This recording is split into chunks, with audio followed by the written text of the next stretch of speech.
F1 is a rich man's sport, as I'm sure we all know, but the true size of the spending isn't evident unless you break down its major costs. It's easy to say it's because they're not built on a production line by factory workers thumping pistons in with a large rubber mallet, but it goes deeper than that. So today we're taking a look at how much an F1 car really costs, so stay tuned.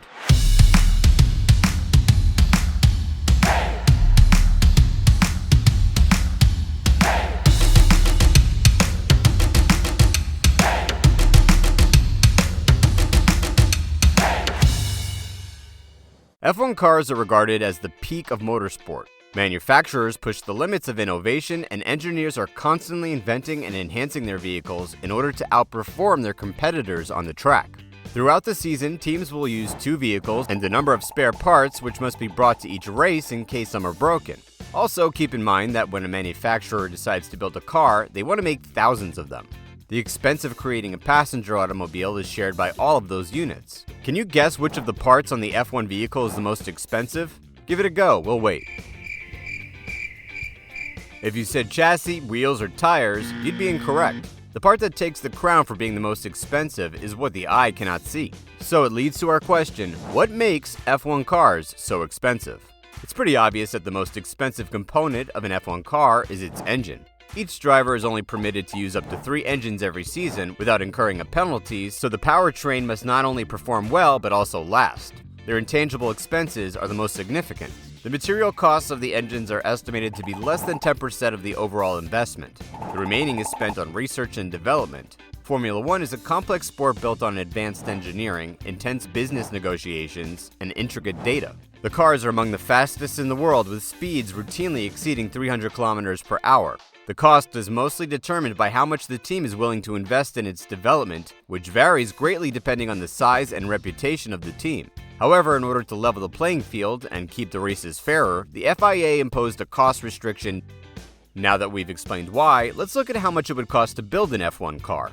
Previously, it was estimated that the cost of manufacturing and developing a top-tier F1 vehicle before 2021 may have reached over $400 million.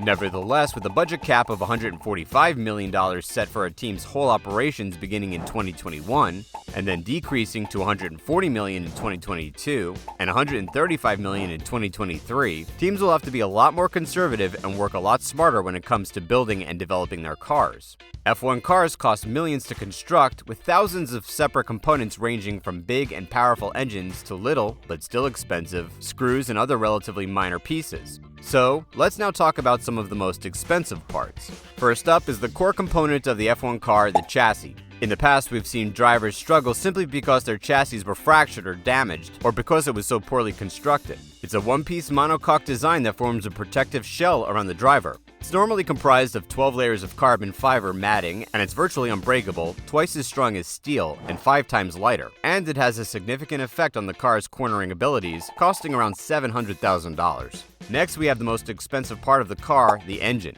The current 1.6-liter V6 turbo hybrid engine being used today costs approximately $10 million. The engine may be small, but it's certainly no slouch on the racetrack, helping to keep F1 at the pinnacle of motorsport. One of the most complicated systems on an F1 car is the gearbox. They're among the most advanced on the globe, with thousands of distinct components that all function together. Because of the materials and varied parts required to create them, as well as the ultra-fine tolerances to which they are produced, a single gearbox could cost up to $400,000 to build. The car's front wing is also incredibly pricey. This is primarily due to the fact that, like many other sections of the automobile, it is entirely built of carbon fiber. This makes it lightweight and helps improve the car's aerodynamic performance, producing around 25% of the car's downforce. It could cost over $140,000 to build. That gives you a rough idea of some of the bulkier costs of the car. We could go on for hours, but thankfully Motorsport magazine and F1 Chief Technical Director Pat Simons came together to create this list on some of the key costs of a modern F1 car, totaling to an insane $20.62 million. Don't forget, this is just the cost of parts. This doesn't include the cost of development or manpower to make it a reality.